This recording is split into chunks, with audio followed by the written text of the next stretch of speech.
Bonjour, aujourd'hui je vais vous parler du génocide arménien. En 1914, l'Empire turc ottoman entre en guerre aux côtés des empires centraux, c'est-à-dire l'Empire allemand et l'Empire autrichien, contre la Triple Entente. Les Arméniens sont un peuple de religion chrétienne qui vivent dans l'Empire ottoman. Ils sont 2 millions en 1914 et habitent dans l'est de l'Anatolie, actuelle Turquie.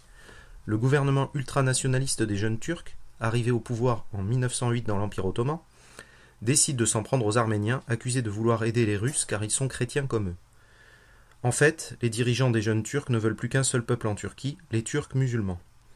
Ces dirigeants sont Talat Pacha, ministre de l'Intérieur, Enver Pacha, ministre de la Guerre, et Cemal Pacha, ministre de la Marine. Le génocide arménien débute en 1915. Le gouvernement des jeunes Turcs déporte les Arméniens dans le désert syrien, dans des camps de concentration comme celui de Der ez-Zor. Les Arméniens, hommes, femmes et enfants, doivent marcher durant des centaines de kilomètres, souffrant de la faim et de la soif à travers les montagnes et le désert.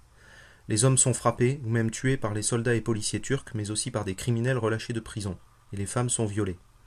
En 1916, sur 2 millions d'Arméniens, 1 200 000 ont été massacrés. Les survivants sont ceux qui ont pu fuir au Caucase russe ou qui ont été enfermés dans des orphelinats turcs et convertis de force à l'islam. Mais des enfants arméniens ont aussi été sauvés par des Turcs, qui ont risqué leur vie pour cela, qui les ont cachés et les ont aidés à partir vers l'Europe. D'autres chrétiens de Turquie, enfin, les Assyro-Chaldéens, ont eux aussi été massacrés. Quelques 300 000 d'entre eux ont été tués. Le génocide arménien est le premier du XXe siècle.